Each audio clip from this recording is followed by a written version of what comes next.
No idea. Voila. Well, welcome.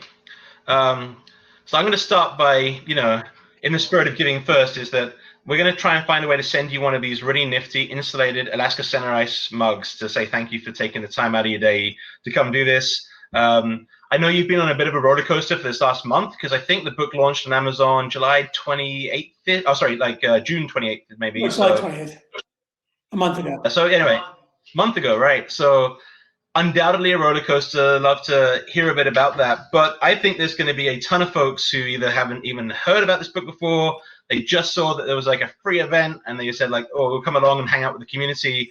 So it would be great to hear a bit from you of just like, a quick synopsis of, let's start with, what is this book about? And maybe more importantly, who are you and why did you write this thing? So if you wouldn't mind, an intro would be great. Sure. Thank you, Brad. Quick intro. I am a partner at a venture fund based in Boulder, Colorado called Foundry Group. We invest in early stage tech companies all around the US. We also invest about 25% of our capital in other early stage venture funds. So we've got about 32 partner funds that we've invested in. I'm also a co-founder of Techstars, which is now a fairly large global organization, about 300 people. Techstars runs accelerator programs in about 50 accelerator programs a year, 30 different locations around the world. As a result, we invest in about 500 companies a year at the pre-seed stage. We have about half of those accelerator programs we do with corporate partners, about half of them are just very city focused.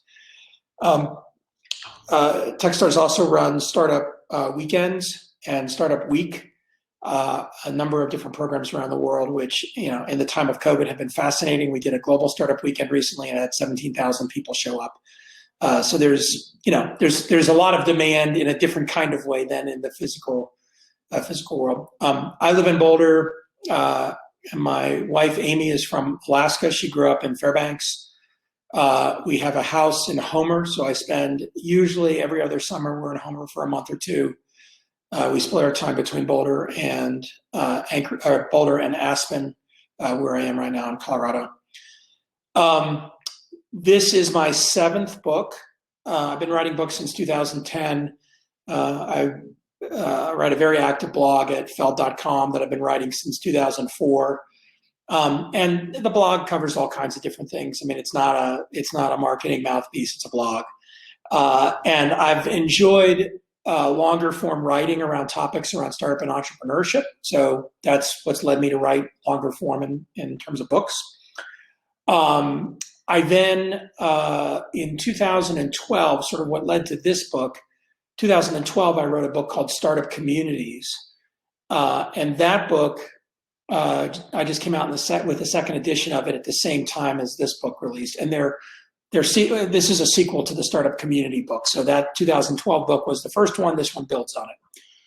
In 2012, I made the assertion with the Startup Community book that you could build a startup community in any city around the world. And in fact, I made the stronger assertion over time that every city in the world needed a startup community. And with a lot of the work that I've done since 2012, I've been able to think about how to do that in places that are much smaller than large cities. I think in 2012, people were like, yeah, you could do that in the Bay Area. Maybe you could do that in New York. But Boulder's 100,000 people. So, bigger than Fairbanks, smaller than Anchorage. And, by 2012, we had an incredibly vibrant startup community in Boulder. It's important to note that in addition to that vibrant startup community, the phrase startup communities didn't exist then. So I really tried to build a concept around what a startup community was. Another phrase that has become popular that was being bounced around a little bit is entrepreneurial ecosystem. And they're very different things. And so in this new book, I took the base that we built on in 2012 about how to build a startup community in your city using 4 principles that we talked about, or I talk about as the Boulder thesis. I extend that with my co-author Ian Hathaway, but we also talk about how you evolve the entrepreneurial ecosystem using the idea that startup communities are complex adaptive systems. So that's the real focal point of the book.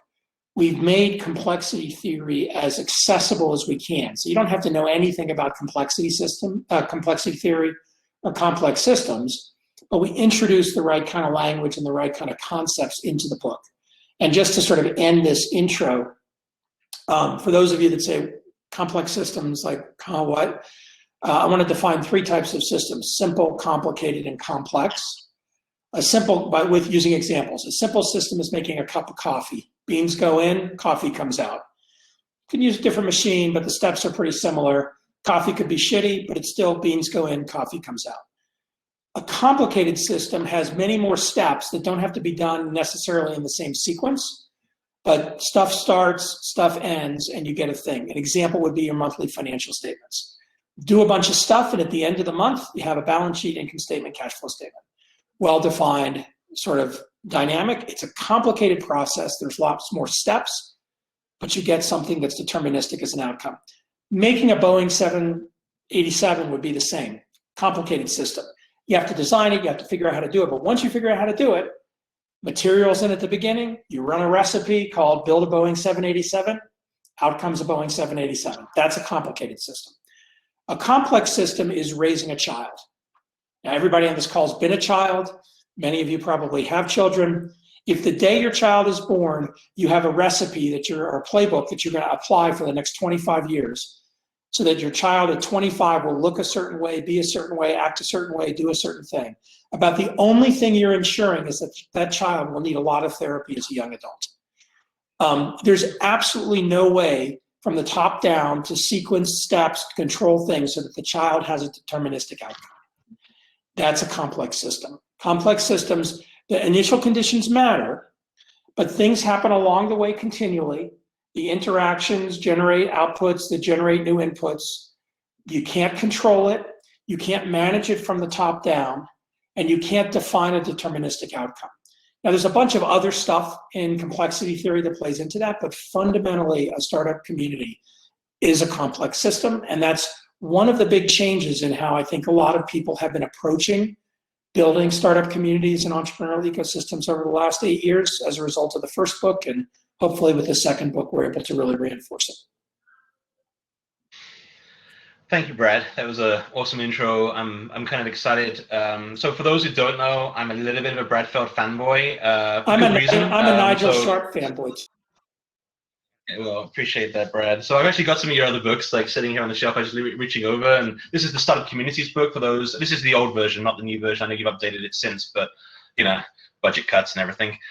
So that's the original one around sort of, and it does cover the Boulder Thesis, and you know, obviously your original book. And then we had this other great book called The Startup Life, which is you and your wife talking really sort of about, you know, being venture capitalists and entrepreneurs and dealing with all of the extra, you know, startup life and challenges there, which I think really you broach into some of the conversations around mental health and entrepreneurship, and you've just influence over that. And for me, I'd like to share with everyone that, you know, I've seen not only Brad like talk about this stuff in theory and, you know, through these books, but also apply it in practice through the work he's done in Colorado and then, you know, here in Alaska. So to type things, you know, back here, a lot of folks know this, but, you know, for those who don't, you know, Brad is definitely one of the major influences for me being up here in Alaska and actually being in the US on a whole. So, you know, I came into the US through this program called Global Entrepreneurs in Residence. Brad was one of the core sort of founding influences of that program, has helped fund it over many years to really see sort of entrepreneurs come in as immigrants to the US with the hope that they would come in, give to the community, and at the same time, hopefully create companies that would create American jobs. And having experienced and done some of that in Colorado, and sitting in Brad's office in Walnut Street down there in Boulder, he was like, hey, why don't you head up to Alaska, go off and see if you can spread some of this message up in Alaska. And it was amazing that there was a huge amount to be taken from Boulder, Colorado, and really bring up to Alaska. But then Alaska in itself had already all these inherent complexities around how its ecosystem worked, and you know, and all of that complexity that now is starting to become clearer, at least in my mind, that it's harder to actually pin that stuff down. And the startup community isn't a matter of just copy pasting; it's actually a matter of like readapting in a new environment and a new sphere to fall in line. And it's kind of really exciting to sort of have that opportunity hugely thankful to be able to come up here with Brad's support initially to help grow that program, and then being part of this ecosystem to now sit here at Center Ice, sort of helping bring in speakers like Brad and others from around the country to really plug in and share with us, in our startup community. But I think we're going to start there, Brad, because even though you've touched on it in your intro, a lot of folks get confused on what a startup community is. And I really loved this parable out of your book, if I can share it again. I stole a couple of images out of your book, but this was kind of fun, where you had the parable of the blind men and the elephant. And I think it was in relation to, what is a startup community? So maybe I'll start with that. And I know that, you would say, just go read the book, it tells you that. But maybe you could give us a quick, I think it's a really important place to focus. And it's also part of why Ian and I are really now distinguishing between a startup community and an entrepreneurial ecosystem. The two phrases often get conflated. You'll hear people talking about startup ecosystems. You'll hear people talking about entrepreneurial communities. The language, which is new language, again, circa 2012, is a startup community is a thing and an entrepreneurial ecosystem is a thing. The goal of the startup community has one goal and one goal only. The goal of the startup community is to help entrepreneurs succeed. That's it. Goal of the startup community is to help entrepreneurs succeed. An entrepreneurial ecosystem is bigger than the startup community. The startup community, think of it as the core, and then the entrepreneurial ecosystem is larger around it. And one of the dynamics of the entrepreneurial ecosystem is that the actors, the different participants who participate in the startup community as well, may have different goals that they can execute in the context of the entrepreneurial ecosystem that go beyond the goal of helping entrepreneurs succeed. In the first book, I separate people into two categories, leaders and feeders. In the new book, that was a mistake I made as well. In the new book, we added a third category called instigators. And this is how I'll sort of tie the pieces together. In a startup community, the leaders have to be entrepreneurs. In the absence of a critical mass of entrepreneurs playing leadership roles, your startup community won't go anywhere. However, the organizations that participate, the actors in the entrepreneurial ecosystem, who also participate in the startup community, are feeders. So organizations play an important role, but they can't be the leaders of the startup community. However, and this is the mistake I made in the first book, we have a third category of people called instigators. An instigator works for a feeder, works for one of those organizations, university, government, nonprofits, large companies, service providers, venture capitalists. They work for one of those organizations, but they play a leadership role in the startup community. So your leaders are entrepreneurs and instigators. Your organizations are feeders. Now, the interesting thing about that, I'll give a specific example using local government. If you talk to somebody who works in local government and you say, or in economic development, what are your responsibilities?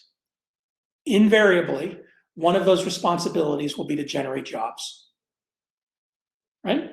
Pretty natural. It's a normal part of the economic development function in government, local government, especially.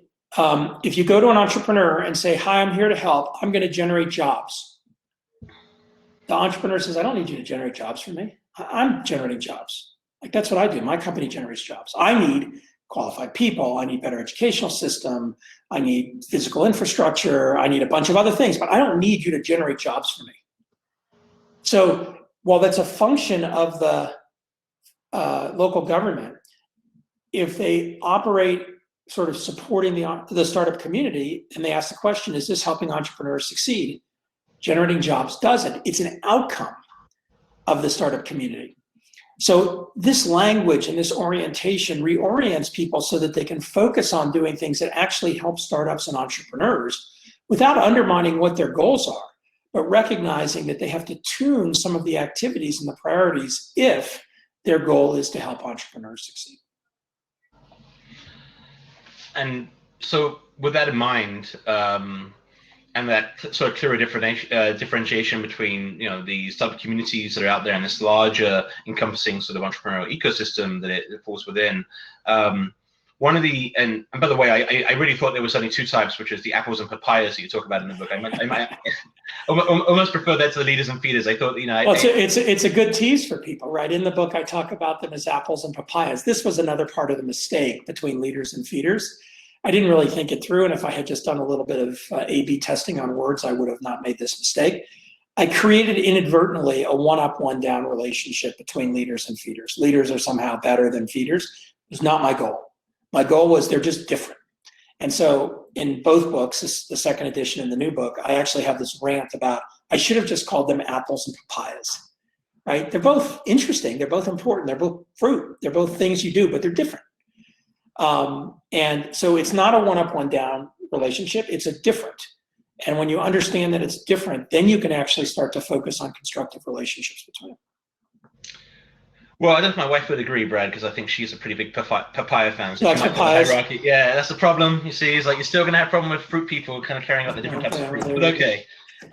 So jumping back, so we got this new book that came out, The Startup Community Way, and in there, it feels like one of the really core concepts around this is that you've identified sort of these 7 capitals that fall within sort of startup communities and entrepreneurial ecosystems. And actually, I pulled that out of your book as well because sharing care with the rest of the group and folks in Remo. I know some of these slides are a bit hard to see, so you can make them larger and you should be able to scale them back down again if you want to talk to us. But I'd love if you would be able to at least run us through sort of what these 7 capitals are, because it feels that representatives from all 7 here today, and yet so much of this is the conversation we want to have as Alaska startup community is to really think about these now in this new slightly modified framework. I feel like this is sort of new terminology put around these 7 capitals, and it feels a bit better, like just reading it and sort of seeing how you define it in the book. But I don't know if you'd be willing to sort of talk through these and where does this concept come from the 7 capitals, and then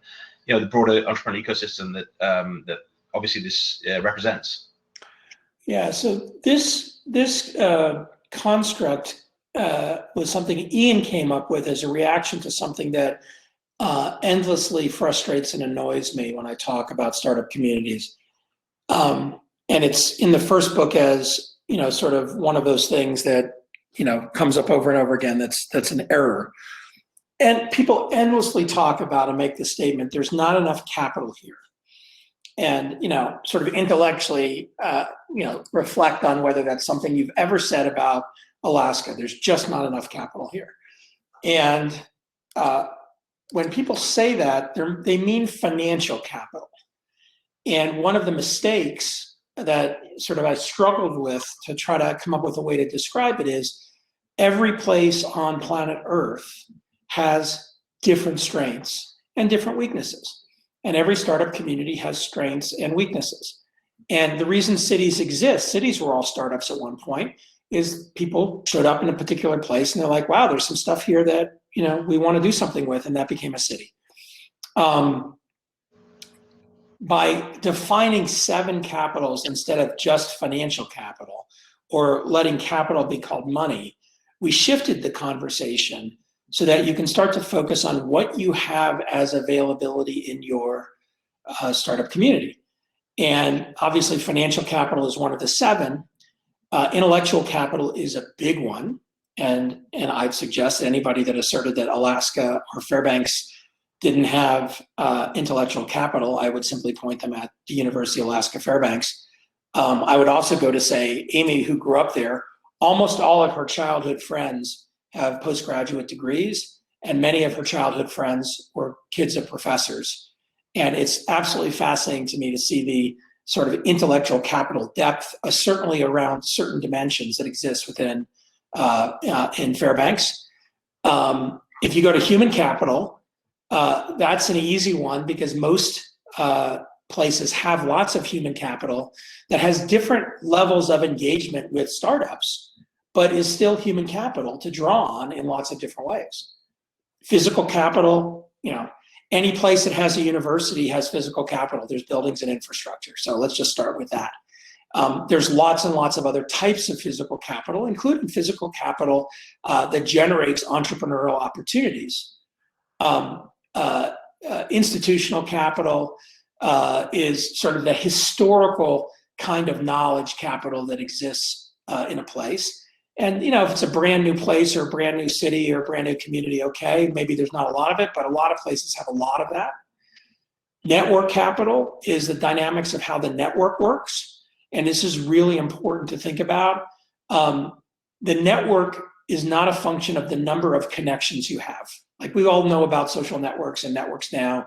20 years ago, network theory was pretty abstract. Today, it's in our face every day. And one of the things that we've been conditioned to believe is that the more people you're connected to, the better your network is. That's not true. The network is actually a combination of two factors. It's the number of connections you have multiplied by the value of information that goes across those connections. The value of information that goes across the connections, super hard to measure. So it's actually quite hard to put a quantification against network capital. But your power in a network, your influence in a network increases by the number of connections times the value of the communication across those connections. If you have a lot of connections, but you communicate nothing, or what you communicate is of no value, you're not very important to the network. If you communicate unbelievably, incredibly valuable information to 3 people, you're not very valuable to the network. It's both.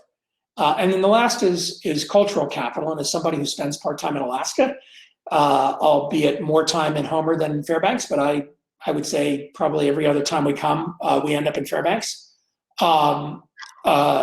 There is no question that there's an enormous amount of cultural capital in Alaska.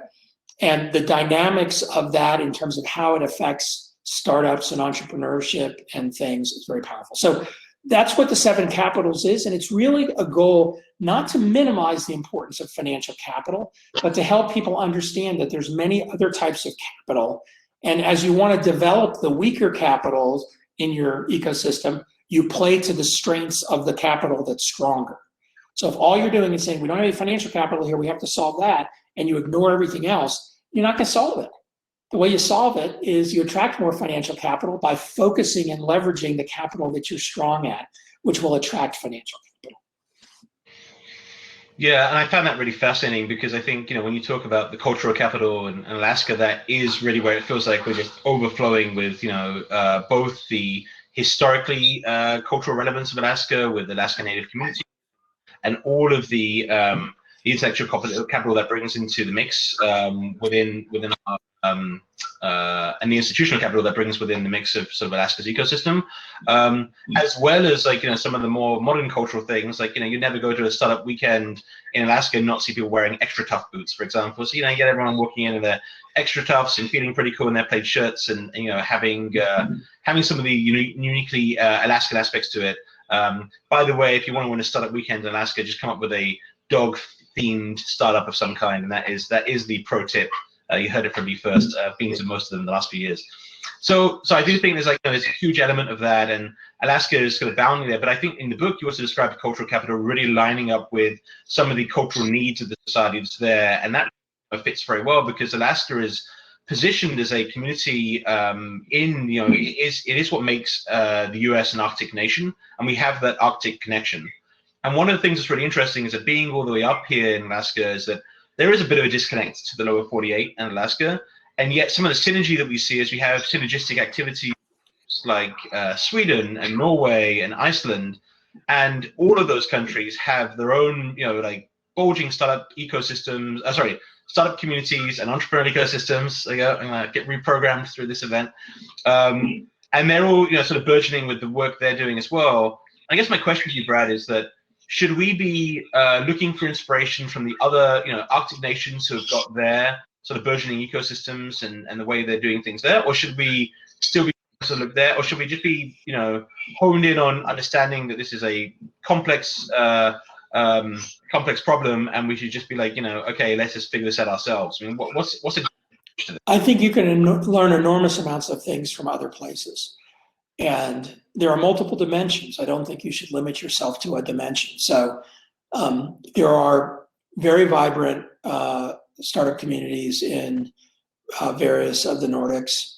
I would suggest that many of the countries and many of the sort of dynamics of the geographies have a lot of similarity to Alaska. Some have differences. I mean, when you go to, you travel to Norway and you understand how business and culture, and you start thinking about some of these other capitals, right, in terms of cultural capital or human capital in Norway might be different in Alaska, but a lot of the physical capital, a lot of the infrastructure capital, very similar. Iceland is particularly interesting because as a country, I think it's roughly the same size as Alaska and roughly the same population. And it's really dominated by one city, Reykjavik, that's I think 300,000 people. Would be analogous to Anchorage as sort of the dominant city. Fairbanks is the number 2 sort of size city, and then everything else being 5 to 15,000 people distributed across the entire gigantic state. So there's a lot to learn, and there's a lot to reflect, because a lot of the problems that they're addressing and solving and that appear are similar. It's not a surprise that in Iceland, there's a huge amount of innovation around anything to do with cooling stuff. And one of my favorite examples is a company called Verne Global, which is a data center that basically is one of the sort of very dense data centers that literally they cool themselves by opening the windows. And they built infrastructure, so it's a tier 1 data center, but they use the outside air to cool even in the summertime because of the temperature dynamics. And I know Fairbanks gets up to 90 degrees, for a month or two, so like you have to deal with that in the innovation. But there's lots of different things that are interesting and powerful about that. However, I wouldn't limit yourself from looking at other places that are similar. Fairbanks is a college town. I don't know the current population of Fairbanks, 50,000 people? Approximately, yeah. I think, depending on the month. So college town, 50,000 people, good college town, tier 1 research institution. My experience with Fairbanks is that people that live in Fairbanks have a lot of topophilia, a lot of love of place. They really care about the place they live. Same with people who live in Anchorage. Same with people who live in Homer. Like it's a place-based relationship. Go look for other cities in the U.S. that have similar business practices. Might have some similar characteristics, not to emulate, to learn from, that have similar size, that have a research university, and look for. I think for both Anchorage and Fairbanks, Boulder is a decent proxy because we're 100,000 people. So a little bigger than Fairbanks, a little smaller than Anchorage, but like the learning dynamics there, we have a difference is we're 30 miles away from a 2.5 million person town. We're also centrally located in the US, right? So there's different things, but you learn from those different things by looking at the different dynamics. So let's pull a thread out of that with the topophilia, because I saw you talk about that in the book as well, and I think that's a component of that. So would you mind like defining for folks sort of what the topophilia is and how that applies? Because I think Alaskans do, I think Alaskans, and we have people representing every part of the state on this call, do identify with the place, and the place is very much the state of Alaska, as well as some of the towns within that. But why is topophilia so important in entrepreneurial ecosystems and building out great startup communities? Well, it's also evolved. In the 2012 book, I used place as a central focus, really geography. And part of it was, there's a cliche that had been going around for many years that if you were serious about creating a company, you moved to the Bay Area. And I just never agreed with that cliche. I'd been involved in funding and building many successful companies that were not based in the Bay Area. In the new book, we use place again as a central focus, and the phrase topophilia is love of place. However, in the second edition of the first book, I added a chapter called Rural Startup Communities. And part of the reason I added that chapter was experience that I had in Colorado over the last 5 years or so. Colorado itself has some 60%, 70% of its population in 4 cities in a 3-hour drive from top to bottom on the Front Range. That's a relatively small percentage of the state, 10, 20% of the physical land of the state. So 80% of the land represents 30% of the population, very distributed. I think people in Alaska understand that dynamic. Smaller, but same characteristics.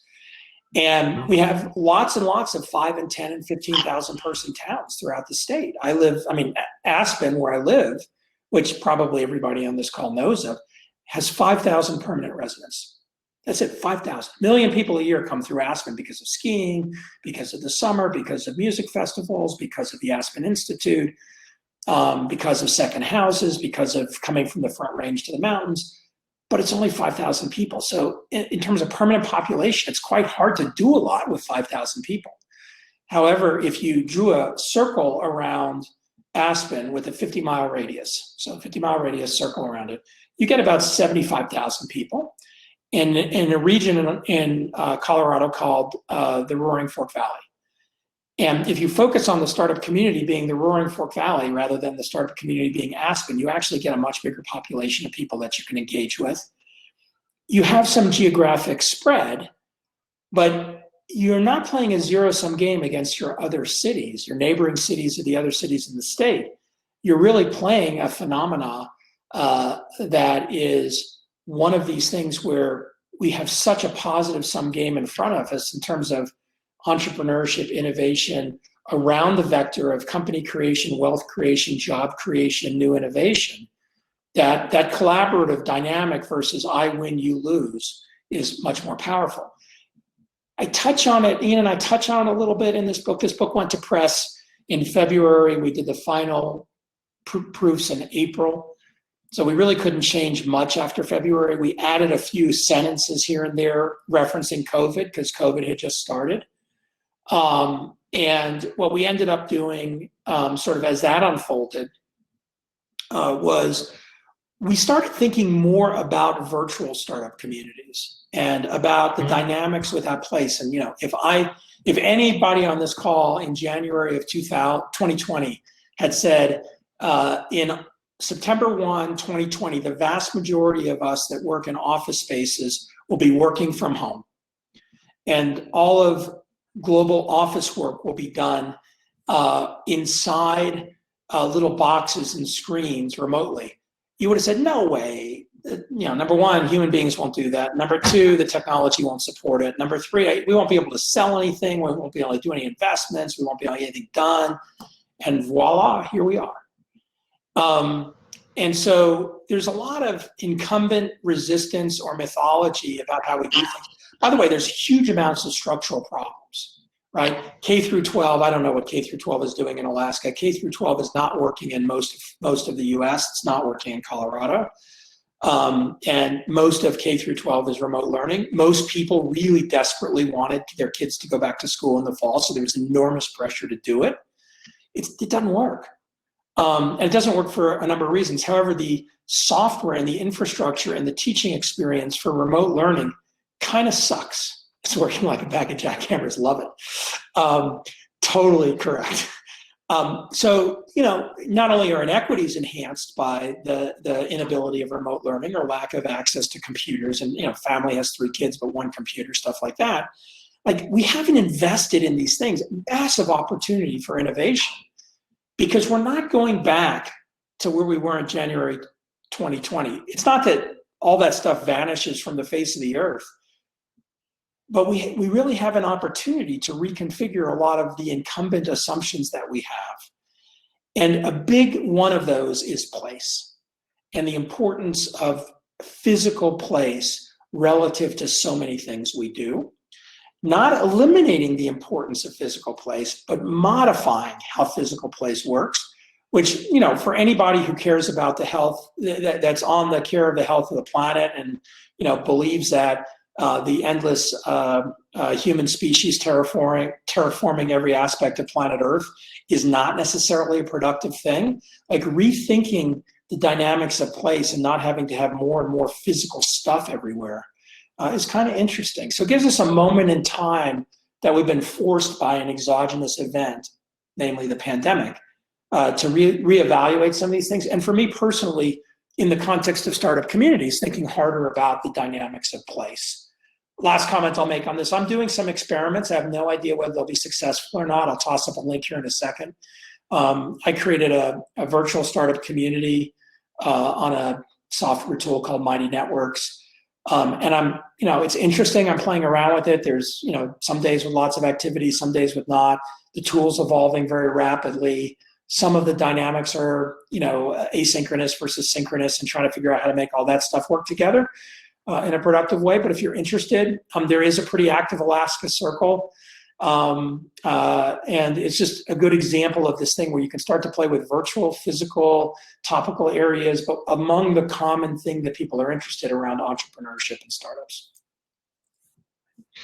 Yeah, thank you, Brad. You sort of like totally preempted where I was trying to sort of trap you a little bit with that question, because I actually saw us moving, from that place seems very important in the book, and yet, as you said, it has moved so drastically in just a few months. And there was a number of us here in Alaska. I think we made up like 20% of the organizing committee for the Startup Weekend USA, which was the USA-wide, COVID-19 Startup Weekend, East and West Coast, and just reimagining what that looks like, on a sort of virtual scale. And we did that on a pretty huge scale with the number of crews.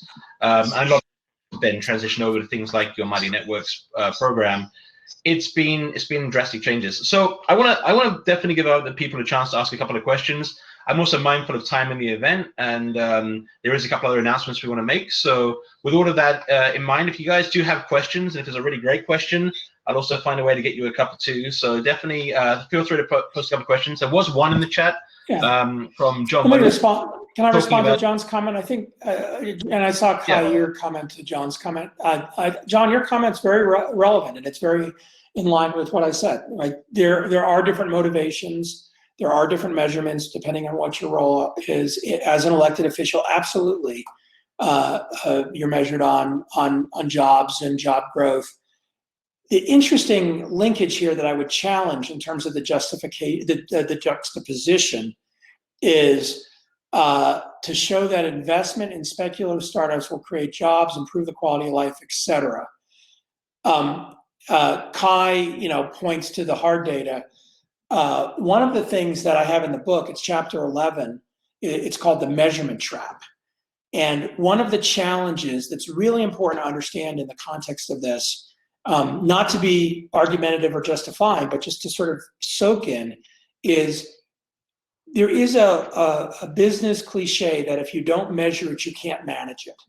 And as a society, both from a business perspective, government, public policy, et cetera, we're so driven by measuring things and using that to both justify what we're going to do because we predict this is going to happen, and then measuring how we did to see whether we did it right or not. In the context of startup communities, the important thing to measure is the interaction between the parts, not the parts. And it's really hard to measure that interaction.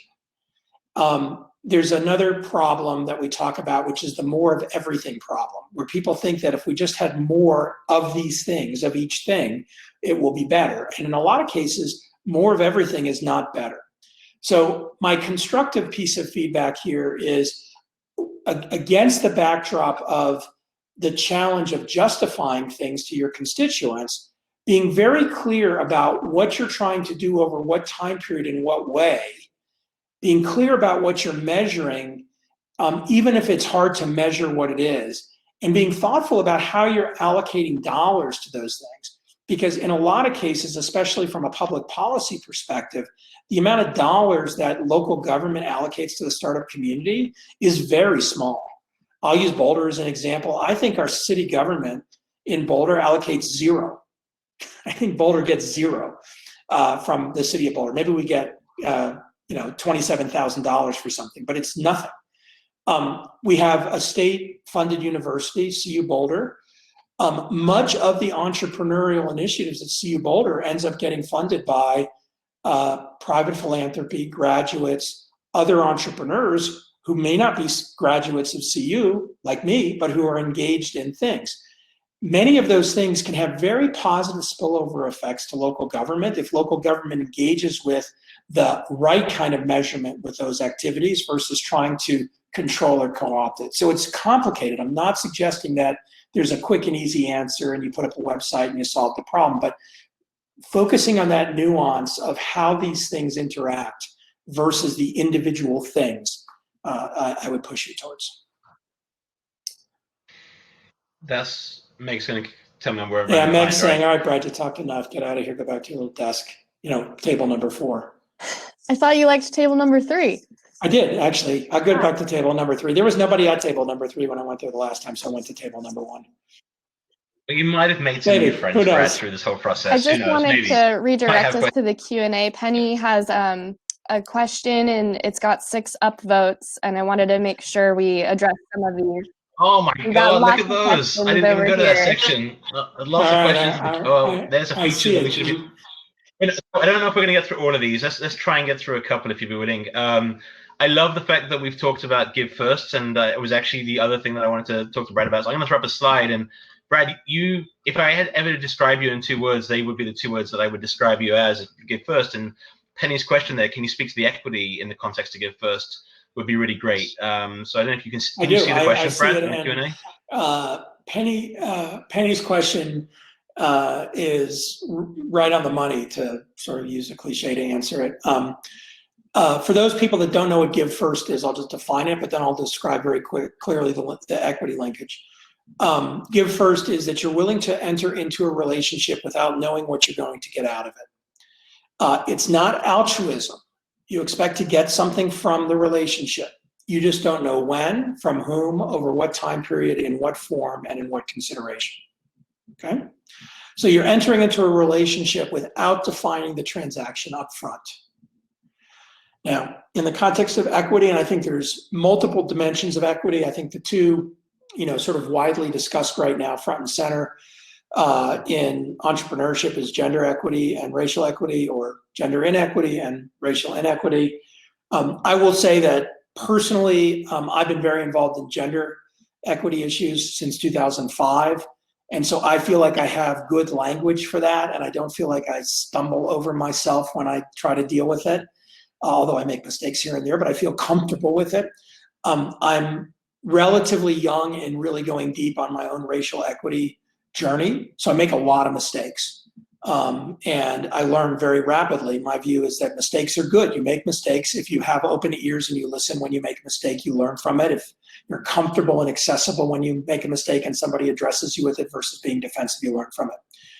In the context of give first, with regard to equity generically, remember, this is a non-transactional relationship. The people who have more power or more resources in a startup community should put more energy into leaning into give first, or leaning into non-transactional relationships where they're willing to help people without knowing what they're going to get out of it. In addition, especially for underrepresented people in the startup community, however, as a startup community that's identified, it's really important that the people who have resources are very open at giving, lending, investing those resources to people who don't have the resources. So there's lots of different ways to do that. And the resources, if we go back to capital, it's not just financial capital, it's all elements of the capital. But it's recognizing that there is a priori, if you are a rich, middle-aged white man, that you have plenty of resources beyond just money that are a huge advantage to you. And if you really want to participate in a healthy, robust, inclusive startup community, and the notion of being inclusive of anyone who wants to engage is the 3rd principle of the Boulder thesis, you have a responsibility to engage that way more aggressively. The flip, however, is equally interesting.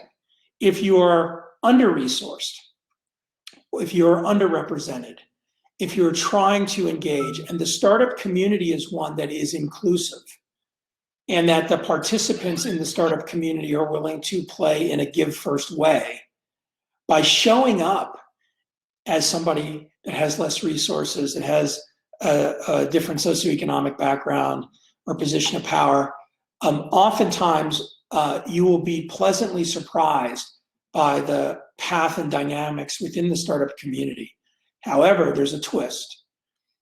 And I've learned this in the last couple of years from Boulder.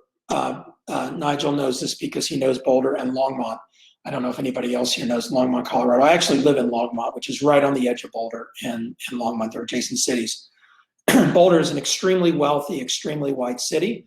Longmont is a more typical demographic city for Colorado. It's still a pretty white city, but it's not 95% white, it's 70% white. It's not extremely expensive to live in, extremely expensive to buy a house. It's kind of normal. And there's different neighborhoods at different socioeconomic levels. And there's a lot of, first generation Americans, there's a lot of Hispanic people who are raising their kids, running businesses, or trying to start businesses that do not identify with the traditional tech entrepreneur in Boulder. If I'm a single mom of two and I've got a business and I live in Longmont and I'm brown, I am not going to feel comfortable getting in my car and driving 30 minutes to Boulder to go to a tech meetup with a bunch of young white men, or even young white men and women. And so one of the things we did was we set up in Longmont a program called Entrepreneurs for All. And the mentors for that program are all over the place, including in Longmont, but plenty of people from Boulder, and the Boulder people go to them. And so you build the network by going to the underrepresented side of the equation rather than having the underrepresented side come to you. It's very powerful, because it's not I'm showing up to fix you, it's I'm willing to invest my time, energy, and influence in coming to you rather than waiting for you to come to me. Trying to figure out how to wire those things in. And again, if you said to me, I haven't written Give First yet. I hope when I write Give First, I'll do a really good job of this part of it. But that question is front and center in my mind right now. And by the way, Penny, if you have any feedback on my answer, send me an email. I'll put my email in chat, but just send me an email with any feedback on that answer, including Brad, that answer sucked. It didn't really address my question. Here's what my question really was, or nope, Brad, I think you missed it. Here were 3 other things that are actually a real issue for me in engaging with the startup community from my frame of reference. I know you don't have that lived experience, but here's some more stuff for you to think about. That's how I learn. Knowing Penny, she'll be definitely not shy to reach out directly. Right. Right. So I'd like to answer the third question to this really quickly. Folks interested in the books, should they be reading book 1 before the second? So should they be reading Startup Communities first and then going into the Startup Community Way? Or do you feel the Startup Community Way can stand alone? Is that a quick answer? They stand alone. We wrote them explicitly to stand alone. However, if this is a topic that you really care about, I would encourage reading Startup Communities and then Startup Community Way. The difference is that Startup Community is a very anecdotal book. Lots of examples, comes from my frame of reference, uses Boulder as an example. It's 2012, it holds up well, very relevant in 2020. I did not update it for 2020. I worked hard to figure out how best to represent the book from 2012, but freshen up some things, fix some things that I missed, add a few new examples. So there's historical context, but it's very anecdotal. Startup Community Way, still anecdotal, lots of storytelling, lots of examples, but with a much clearer framework, a little more rigorous in terms of that framework, a lot more support for the framework from other people's work, both academic and otherwise. And the backdrop of complex systems adds a really powerful dimension, because the crises that we're in, the COVID crisis, which is a health crisis, an economic crisis, a mental health crisis, and a racial equity crisis. Each of those crises by themselves are complex systems. If Amy told me the other day, a very famous entrepreneur who happens to own an electric car company that's the thing that everybody talks about as innovation entrepreneurship, tweeted early in March, the US number of cases of COVID in April will be 0. He was kind of wrong about that. You can't predict, you can't control, you can't manage. And, the things that we do in the health side of the crisis impacts what comes next. And, I have a pretty strong opinion that the US has done many, many things very wrong on the health side of it. And it's created a situation where we're really under a lot more distress as a country in terms of not just the health crisis, but the economic crisis, inequity around that, mental health dynamics, and also the racial equity. If we had done some different things in March, we would have been, and if we'd done different things in 2016, 17, 18, and 19, we'd be in a very different place. That's how complex systems work. You can't predict where you're going to be. So you have to just sort of continue to deal with them.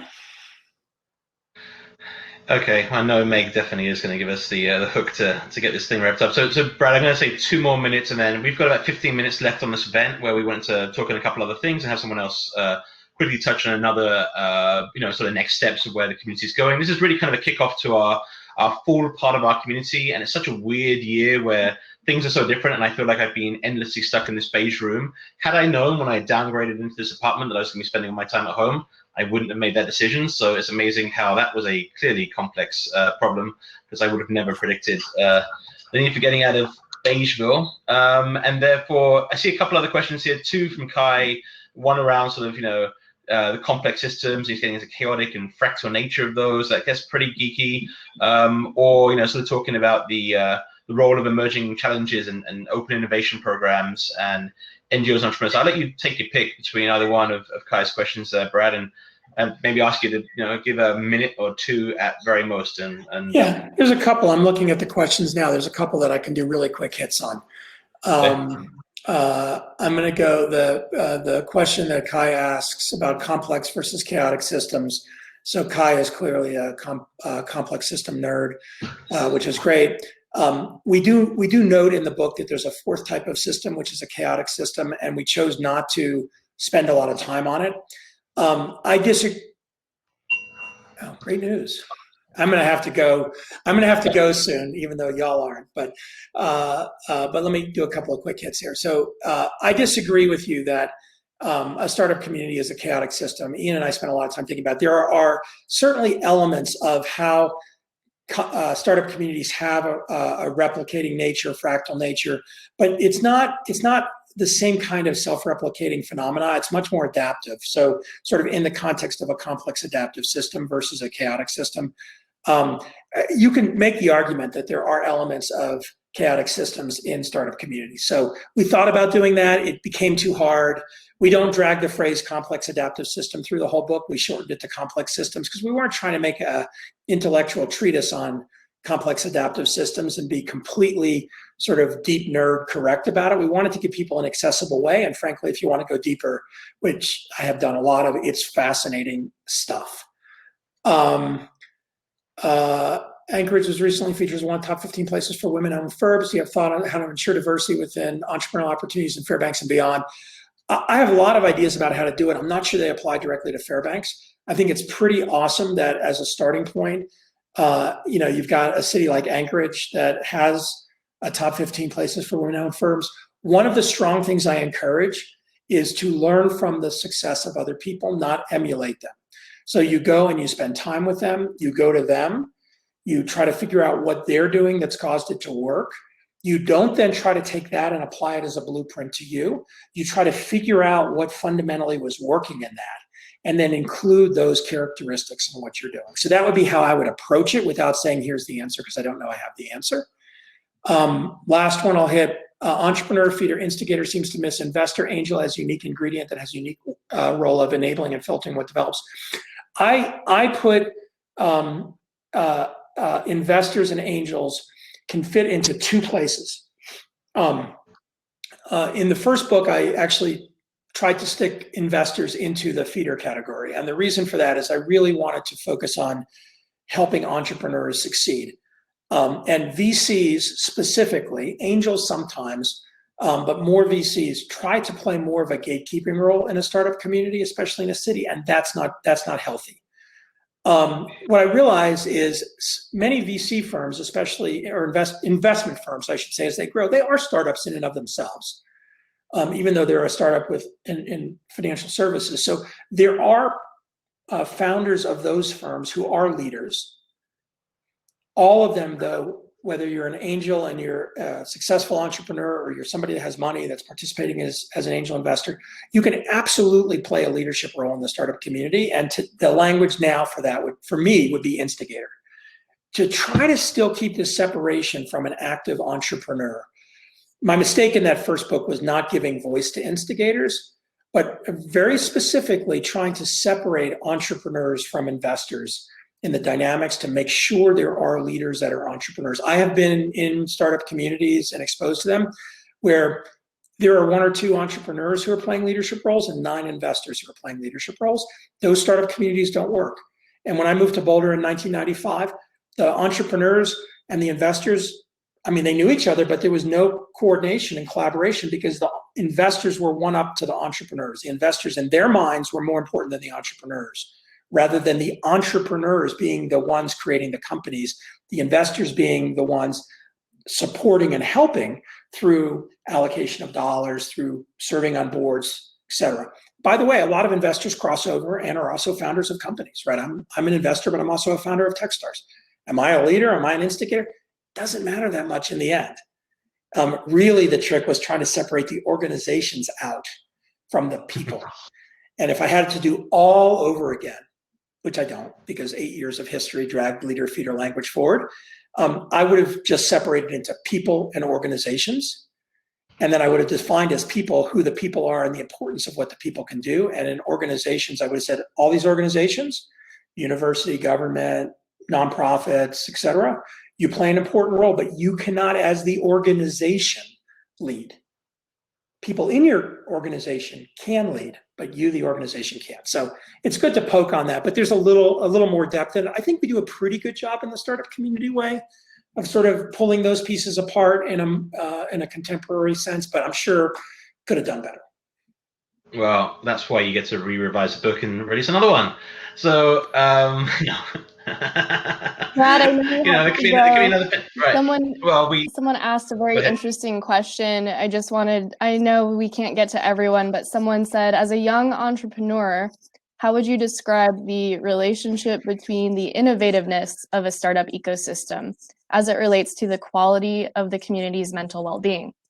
Okay, first answer, and this is not criticism of the question. I'm just going to try to reinforce language. Entrepreneurial ecosystem, startup community, different things. And I'm going to say it, I know 1,000 times over the next year, but just try to cement the difference, because since 2012, they just got muddied, and I think it's good to separate them. I think this is a really provocative question. So I'm glad you called it out. I think that one of the things that comes from being an entrepreneur and comes from being involved in entrepreneurial endeavors and innovation is a sense of resilience. It doesn't matter whether you're a founder or work for a startup. If you're involved in startups, you learn resilience. Every successful company I've been involved in has had at least one near-death experience. Everything I've been involved in, some stuff works, lots of stuff doesn't work, plenty of things fail. Lots of things that failed didn't have to fail, we just made a mistake. And it was a big mistake somewhere along the way, or an exogenous factor caused us to fail. Or we had a thing and we just sort of fumbled the opportunity. As an entrepreneur, that becomes part of your own resilience, because that happens over and over again in the context of what you do. I think that resilience is a powerful part of mental health for people. Because in life, right, I mean, the cliche, life is a fatal disease. In the end, we all die. Life is a series of experiments, many of which fail. If you embrace mindfulness, if you embrace anything to do with, Buddhist or Eastern philosophy around things like mindfulness and meditation, what you realize is that one of the things that causes us so much unhappiness is this idea, suffering would be the Buddhist language, is this idea of clinging to the things that are happening, the good or the bad. And one of the things, if you're an entrepreneur, that you learn over some period of time is you kind of can't cling to stuff, because so much stuff is happening. You just got to keep going. And when it doesn't work, you're like, okay, I mean, you can feel shitty for a little while. It doesn't work, but you got to move on. And when it works, I mean, anybody on this phone that's been a successful entrepreneur, it works, you feel great for some period of time, but that period of time doesn't last forever. You're not great forever. You're great for like a moment. You're like, awesome, this is great. Oh shit, what's the new problem I got to deal with? And so like learning how to personally deal with that, and as a startup community, start to have resilience, I think is really helpful for everybody's mental health. The other thing, which is a personal goal of mine over the rest of my life or career, I've been very open with my own struggles with anxiety and depression. If you want to read about it, if you go to Feld.com and just type depression, you'll see lots of posts about it.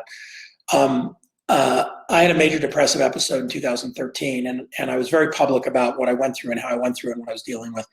And I came out of that. And the reason I was motivated to be public is a couple of entrepreneurs had committed suicide in the previous 12 months, sort of out of the blue, unexpectedly. Like, oh, the person's doing great. Oh, they're dead. Why are they dead?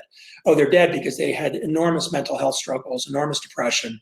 And they didn't feel any ability to do anything, to share it, do anything, take action, because leaders are not supposed to show weakness.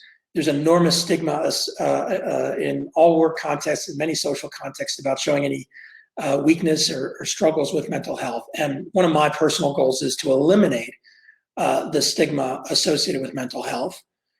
Because I think that if we actually acknowledge a lot of the challenges that we have as human beings, especially in a moment like this, I mean, none of this stuff is normal for us, right? Living in little boxes on screens is not normal. And the stress that we have from so many different things going on in our world, it's stress. And there's a phrase that I think that should be outlawed, called the new normal. There is no such thing. Like, it's not like we're going to go to a new thing that's going to be normal. It just keeps changing. We're just into the future. And so sort of dealing with those realities, including knowing that we've got to process this incredible amount of challenge as individuals, the startup community elements, I think, support it. So clearly it's a provocative question. It got me going for a little while. But I think it's important. It's one I'll probably think more about. So thank you for whoever wrote it. Well, let's pause, because I think, first of all, we've taken up more of your time than we had been promised initially from you, Brad. So thank you so much for being here. Guys out there, Brad has been very kind, and he's actually donated 5 copies of the Startup Community Way to attendees, and we actually offered out raffle tickets, and we'll be calling that raffle in just a second. Something that ties back into our previous question where we talked about angel investors and entrepreneurs and their various roles is a announcement that we have a couple of speakers who are going to just jump up right now and talk about the Alaska Angel Conference 2021 and work that you can do to get involved in that. But Brad, thank you for taking the time. If you need to drop off Remo, it's a simple system. You just close out of it. But otherwise, feel free to hang out, guys. For everyone else, we are going to keep the event open for the next 20 minutes or so. We're going to have a 6 or 7 minute presentation now on the Alaska Angel Conference 2021, so you get a preview of what's coming next and what other things are happening within our startup community as well as in our broader entrepreneurial ecosystem. I'm going to try really hard, Brad, to get that right as well. So there you go. Thank you again for your time there, Brad. This has been great, and I know that you are reachable through the Money Network's posts that you put out there, and we'll be following up with folks for links and good reading content as well from Center Ice. So thanks again, Brad. Awesome. Yeah. Everyone else, the event. We've still got a couple other cool things to show and show off before we wrap up, and there'll be tables open for folks who want to hang out and talk to each other and have further conversation. So without further ado, I'm just going to jump forward. Solomon, Meg, have you got anything else that I'm forgetting? I think that's it. Raffle and Alaska Angel Conference. Let's do that. Okay. Alaska Angel Conference 2021. I'd love to invite up Meg, Solomon. I can ask you guys to go hang out back at the table, and then Scott Bell, there he is. Hi, Scott. Hi, Nigel. How are you doing? Great. Well, I know there's a lot to encompass, and I would have asked you to give some of your thoughts on how Angel Conference ties into so much what Brad was talking about, but we are running so short on time that I'm just going to blast through this, and I really want to hold up a slide for you. I'm going to disappear off camera for a second, and just love for you to tell us a bit about Alaska Angel Conference and how that ties in, because I really feel that you are an investor in the community as well as an instigator, really helping drive this thing forward. Many of us have seen the Angel Conference over the last couple of years, but it'd be great to hear a bit about what it is, how folks should get involved, and a bit of the timeline as well, if you'd be willing to tell us a bit about it. Yeah, I'd be glad to. I'll just take a few minutes and talk about the Alaska Angel Conference. So Angel Conferences were developed to introduce investors to investing in small companies or startup companies. And they began in Seattle and Willamette and San Diego. And 2 years ago, in 2019, we established the first Alaska Angel Conference. And because of the size of the investor community and the size of Alaska overall, I mean, big geographical size, of course, relatively small population, we made it a virtual conference to start with, except for the final, which was held in Anchorage as a live event. And so what this does is we run programs both for entrepreneurs, whether you're running a startup or you have a small company that's going to be looking for capital, some education about that and what it is like to receive early stage investment or investment from private investors. Angel investors are those group of investors that usually invest in a company after an entrepreneur has already tapped their own funds, maybe their friends and family, and is still looking for that next set of money. And before you get to venture capital, we're much smaller than that. We provide a lot of money and business expertise and mentorship to small and companies that want to grow or startup companies that are just starting out. Relatively small angel investing community in Alaska, and we're spread between Anchorage, Fairbanks, Juneau, and other towns in Southeast and South Central. So there's a chance for entrepreneurs to compete for an investment by the Angel Conference.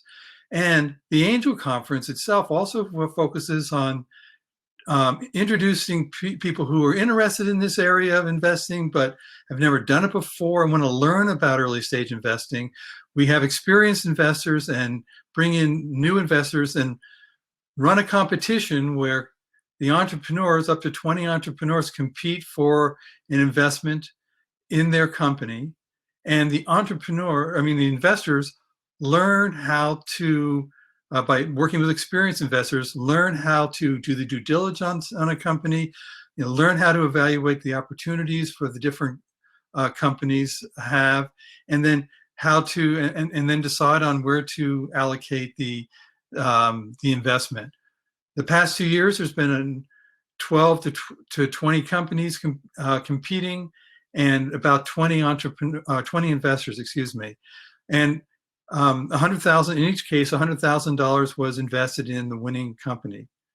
As a side note, because there was so much, because of the finalists were so strong, we can only choose one company to invest in. In both years, one of the other finalist companies got side investments from the investors that were outside the Alaska Angel Conference structure, but of great interest to many of the investors found that other companies so interesting they actually put money in. So one thing that's interesting is that in Alaska, it is much easier to be an early stage investor, to be an angel investor. In most other states, the Securities Exchange Commission requires that angel investors who are investing in these what are risky startups, which they are, small companies, some cases, have to be accredited investors. It means they have to have enough financial net worth to be able to make these types of investments and not really jeopardize their financial stability. The Alaska Crowdfunding Act opens up angel investing to any Alaska citizen, but they're only allowed to invest up to $10,000 a year. So it's a way for many more people to get involved in exploring the world of early stage investing without having to be what's called an accredited investor. Now, I have to put in a legal disclaimer here. All this information about the Angel Conference is not a solicitation for investment. We will be organizing, we're in the organizing planning stage right now, and we'll be running the next Angel Conference, Angel Conference 2021, starting at the end of this calendar year and then through the spring of 2021. So if you're interested, please contact us. And I'll open it up to any questions that might be out there. Yeah, thank you, Scott. If folks have questions, maybe just in the chat, because I know that we've got Brad's prior questions that were there, so maybe just to make it simpler, feel free to put them in. Scott will be around for a few more minutes. He'll be at the Alaska Angel Conference table, so feel free to just go over to that table in Remo and maybe follow up with any questions. Again, we'll keep this space live so you guys can engage with that.